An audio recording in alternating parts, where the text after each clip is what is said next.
नमस्ते आप सभी को। सनातन मेरे चैनल पर आप सबका स्वागत है। आप लोग से आग्रह है इस चैनल को सब्सक्राइब करें, लाइक करें और शेयर करें। ईरान और अमेरिकी इजराइल युद्ध अब बहुत ही घातक होता जा रहा है। अमेरिका ने सोचा था कि इराक और लीबिया की तरह ईरान को निपटा देगा, वो अब संभव नहीं दिख रहा है। ये युद्ध दिन प्रतिदिन बढ़ता जा रहा है। ये तब है कि रूस और चीन खुलकर ईरान का सपोर्ट नहीं कर रहे, तब ये हाल है। इजराइल ने ईरान के जो प्रमुख जो अधिकारी थे, सुरक्षा अधिकारी अली लारजानी, उनको मार गिराया है। उनका अली लारजानी जो थे ईरान के सैन्य commander, supreme national security council के सचिव थे और देश के प्रमुख सैन्य कमांडर थे, के चीफ हुआ करते थे। तो उनके हत्या से पूरा ईरान बौखला गया है। उसने भीषण हमले किए हैं और तेल अवीव में उसने बहुत ही भीषण हमले किए हैं। अमेरिकी हमले में ईरान के जो सबसे बड़ी गैस फील्ड है, साउथ पार्स गैस फील्ड,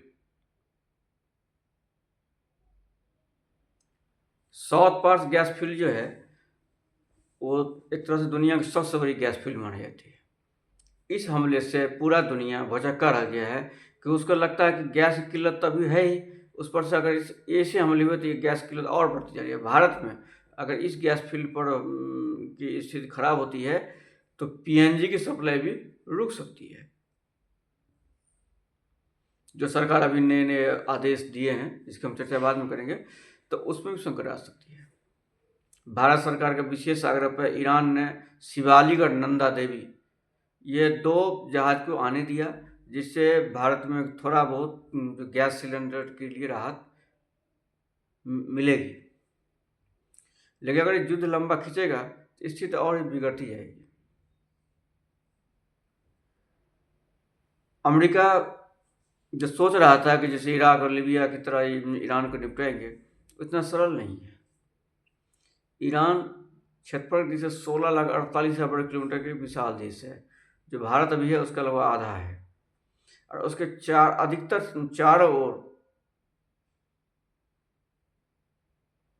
पहाड़ों की श्रृंखला है, जिससे घुसना आसान नहीं है। थोड़ी बहुत पूर्व साइड से ही जो ईरानी बलूचिस्तान है, क्षमा कीजिए, पाकिस्तानी बलूचिस्तान, उसी रास्ते घुसने की रास्ता है, जिसे बोलन दर्रा कहा जाता है, और भी रास्ते हैं। तो ईरान पर इतना घुसना आसान नहीं है। हवाई हमलों पर देख लिया गया कि ईरान को अमेरिका इतनी जल्दी नहीं हरा सकता है, और ज़मीनी लड़ाई ईरान अमेरिका लड़ नहीं सकती, क्योंकि आज तक उसने ज़मीनी लड़ाई पर कहीं जीत हासिल नहीं किया। उसने वियतनाम का उदाहरण सामने है, अफगानिस्तान का उदाहरण सामने है। तो अमेरिका ज़मीनी लड़ाई जब इन लोगों से नहीं जीत पाए तो ईरान से तो जीत ही नहीं पाएगा। तो और अमेरिका अपने सहयोगियों पर अलग से भड़का हुआ है, क्योंकि नाटो उसको साथ नहीं दे रहा है। उसको लग रहा है कि उसके सहयोगी हैं, वो होर्मुज जो स्टेट है उसकी सुरक्षा की जिम्मेदारी ले, लेकिन नाटो नहीं आ रहा है। अब ईरान अमेरिका की स्थिति खराब होती जा रही है। एक और स्टेट है जो लाल सागर में, जो सुएज नहर से जो आती है कोई भी तेल, उसको रोक सकता है जिबूती के पास ये हूती विद्रोही। वो पहले भी कुख्यात है लूटपाट करने के लिए, लेकिन आजकल शांत बैठा है। मुझे लगता है कि जिबूती में जो चीनी सैनिक अड्डा है उसके कारण वो थोड़ा शांत बैठा है, कि वहाँ से ज़्यादा चीन के ही जाते हैं, और वो चीन को नाराज़ नहीं करना चाहेगा अभी इस संकट की स्थिति में, क्योंकि अभी चीन की स्थिति अभी न्यूट्रल टाइप का लग रहा है, और अंदर खाना ईरान को सपोर्ट कर ही रहा है। लेकिन जो चीन को बहुत सस्ते तेल मिलता है ईरान से, इस कारण चीन कभी नहीं चाहेगा ईरान का पतन हो। लेकिन जो भी हो, इस जो मिलिट्री बेस है चीन का, उसके कारण हूती भी शांत बैठे हुए हैं। ईरान अरब देशों पर बड़े बड़े हमले भी कर रहे हैं ताकि वो भी युद्ध में आ जाए। ईरान चाहता है कि वो युद्ध में आए। आपको याद होगा कि जब अमेरिका जो इराक से जो 91 में हुआ था, तो जानबूझकर सद्दाम हुसैन ने इजराइल पर हमले किए थे। उसने अमेरिका के जो मित्र अरब देश है उस पर हमले किए थे, ताकि इजराइल के कारण बाकी मुस्लिम उसका साथ दें। तो वही टैक्टिक्स ईरान अपना रहा है। ईरान चाहता है कि यूएई, सऊदी अरब, कतर जैसे देश या तो अमेरिका ईरान के साथ छोड़ दे या ईरान के साथ आ जाए।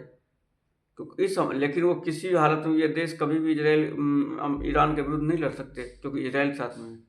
इजराइल के साथ वो दिखना नहीं चाहते, क्योंकि जनता जो है मुस्लिम जनता भड़क जाएगी। तो अभी की स्थिति में देखा जाए कि ईरान की स्थिति मजबूत ही है। रूस चूँकि यूक्रेन युद्ध में फंसा हुआ है, इसलिए वो खुलकर मदद तो नहीं कर पा रहा है, लेकिन बैकडोर से मदद तो है ही।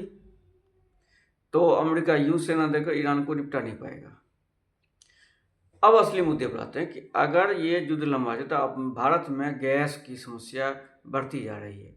अभी सरकार ने इस समस्या से निपटने के लिए बहुत सारे नए नए जो गाइडलाइंस जारी किए हैं।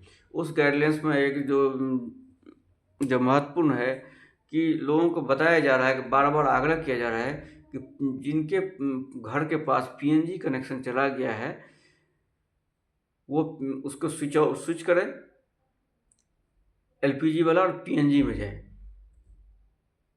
दूसरा, सरकार ये केवाईसी वेरिफिकेशन जो है वो सबसे कराने के लिए आग्रह किया जा रहा है।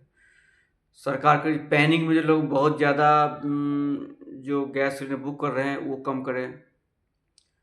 साथ ही सरकार का जो आगे जो पॉलिटिकल इम्पैक्ट पड़ने वाला है उस पर भी सरकार सचेत कर रही है लोगों को। तो जो गैस सिलेंडर की स्थिति खराब होती जाएगी,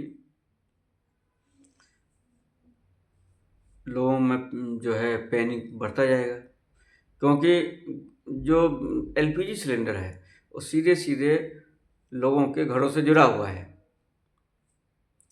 क्योंकि सिलेंडर नहीं थे, खाना नहीं, अब तो पूरी तरह से आजकल लकड़ी और उस पर सब बंद कर दिया। अब तो गाँव गाँव में गैस दे दिए हैं।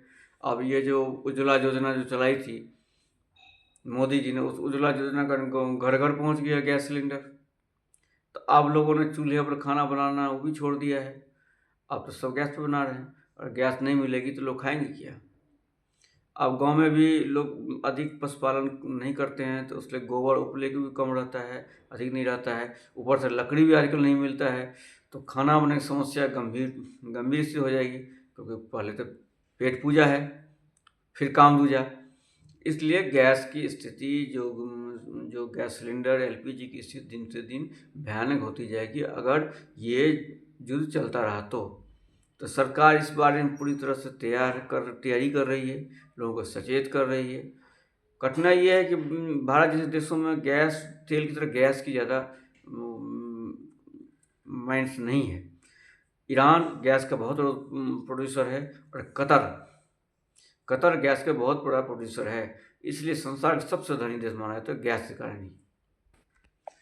तो आगे